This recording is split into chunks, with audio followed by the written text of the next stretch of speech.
Welcome. I'm going to do like I did in my office. I'm just going to make some points to you. I got about 7 I want to quickly get done. And then at the end, I'm going to ask if you disagree with anything I say and then address those things you disagree with. I'll make sure I save time for you to do that. A key responsibility of each member of Congress is oversight. Oversight allows us to hold bureaucrats accountable to the rule of law, and it helps keep faith with taxpayers. I expect HHS to provide timely and complete responses to congressional oversight. Number 2, PBMs, something you and I discussed in our office.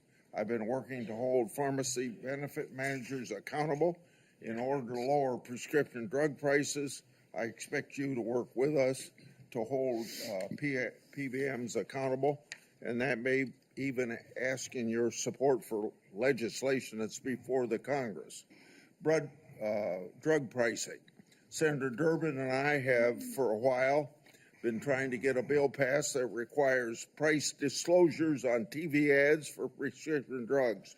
Knowing what something costs before buying it is just common sense. President Trump tried to do this by regulation in his first term. Vice President Vance co-sponsored our bill last Congress. I ask you to support this bill, or if you can do it by regulation, to do it by regulation. On rural health care, the previous administration dragged its feet in opening up slots for rural community hospital demonstration programs. It also ignored concerns from rural pharmacies when implementing changes to Medicare Part D, and ignored rural needs when it comes to distributing physician residency slots.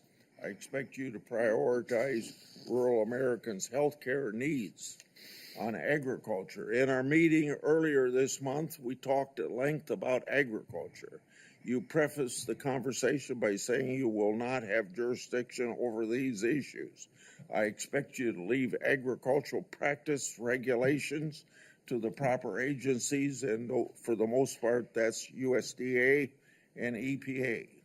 On dietary guidelines, I've sent letters to the Secretaries of Agriculture at HHS requesting that they provide information regarding conflicts of interest on the Dietary Guideline Advisory Committee to increase transparency. I expect you to provide Congress with confidential financial disclosures from the Advisory Committee before finalizing dietary guidelines, so we know that nobody has a vested interest in it, is having undue influence. Lastly, HHS, Office of Refugee Resettlement Oversight.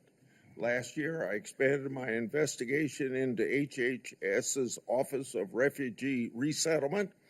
I wrote 24 contractors and grantees whose job it is to place unaccompanied children with sponsors.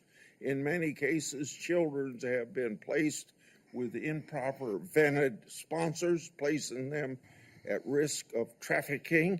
The Biden administration's HHS directed these taxpayer-funded contractors and grantees to not respond to my inquiry.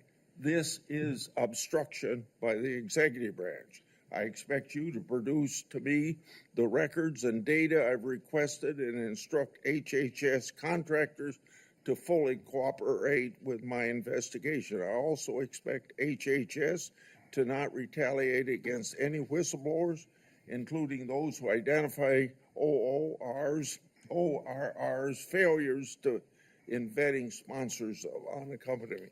You got 45 seconds to respond if you want to.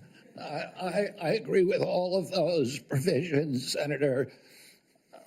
My approach to administration HHS will be radical transparency. If members of this committee or other members of Congress want information, the doors are open.